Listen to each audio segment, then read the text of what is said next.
Poutine à Pékin. Un sommet de l'OCS placé sous le signe de la rivalité avec l'Occident.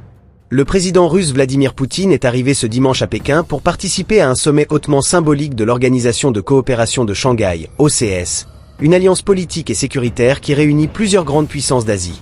Cette rencontre, présidée par son allié Xi Jinping, marque l'une des démonstrations les plus visibles de l'émergence d'un bloc multipolaire opposé à l'hégémonie occidentale.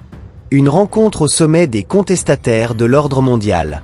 Ce sommet réunit autour de la Chine et de la Russie les dirigeants de pays stratégiques comme l'Iran, désormais membre à part entière de l'OCS, et la Corée du Nord, dont la présence est rare dans ce type d'événement. Pour la première fois, les chefs d'État de ces nations apparaissent ensemble sur la scène internationale, affichant un front diplomatique inédit face aux États-Unis et à leurs alliés européens. L'OCS, créé en 2001, n'était à l'origine qu'une plateforme de coopération régionale centrée sur la sécurité en Asie centrale.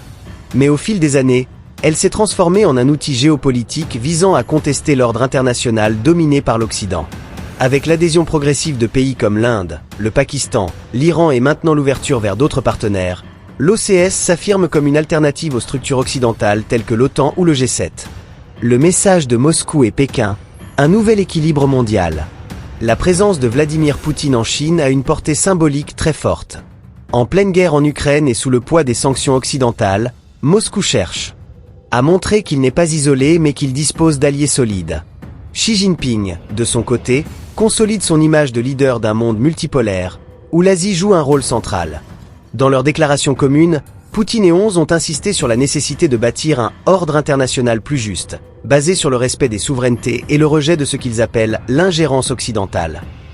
Derrière ces mots se cache une volonté de créer un contrepoids géopolitique, avec un système économique et militaire qui s'appuie davantage sur les échanges intra-asiatiques que sur le dollar ou les institutions dominées par les États-Unis. La présence iranienne et nord-coréenne, un signal fort. L'adhésion officielle de l'Iran en tant que membre permanent de l'OCS illustre l'ancrage de la République islamique dans ce bloc alternatif.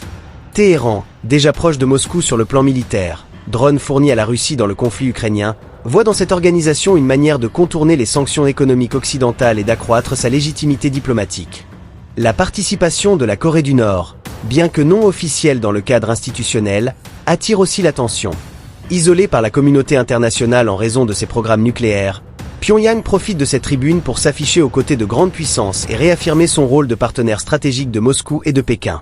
Les inquiétudes de l'Occident.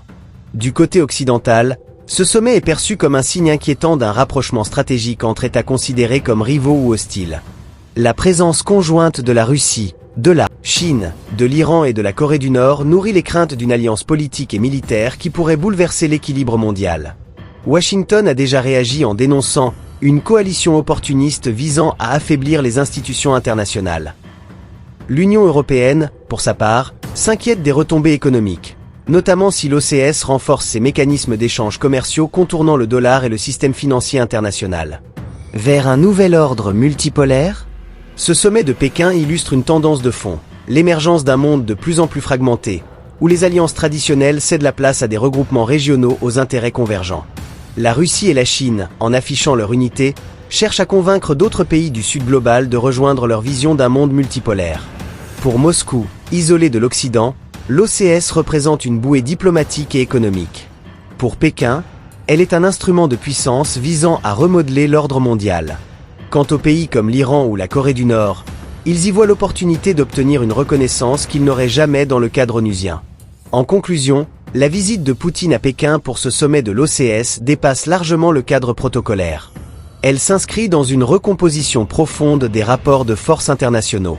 Si l'Occident y voit une menace, Moscou et Pékin veulent en faire le symbole d'une nouvelle ère géopolitique, où leur voix compte autant, sinon plus, que celle de Washington et de Bruxelles.